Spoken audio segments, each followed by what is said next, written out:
Père Lachaise Cemetery, meaning Father Lachaise, named after the priest who heard King Louis XIV's confessions, in Paris is the resting place of such famous names as Oscar Wilde and Jim Morrison. Among the haunted specters which are said to roam its grounds are Holocaust victims, walking between the gravestones to find their own place to be laid to rest. A touching, thankfully, not literally, memorial to the dead and 3 World War I memorials also dot the landscape. Home to such famous Irish patriots as Charles Stewart Parnell, Daniel O'Connell, and Michael Collins, Dublin's Glasnevin Cemetery was created as a place for Catholics to bury their dead. Body snatchers were so active in the early years that watchtowers were erected along a high fence surrounding the property and the guards patrolled with bloodhounds.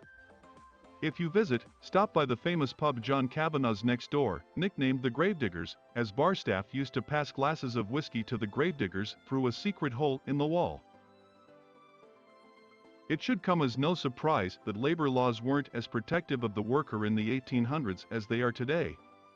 Such was the case in northern Chile's La Noria ghost town.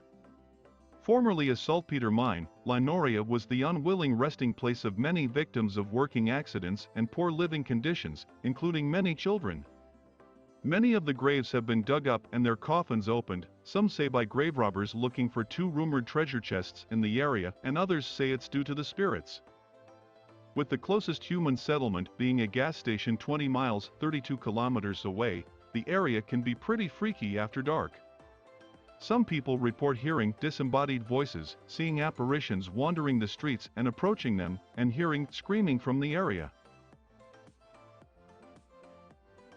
Any Kansas resident will be familiar with the hauntingly creepy Stull Cemetery, believed by many to be the gateway to hell. It's said Satan and a human woman copulated and produced a son who was buried in the cemetery along with his mother. Locals report seeing lights at night which have yet to be explained, and satanic cults are said to use its grounds for rituals.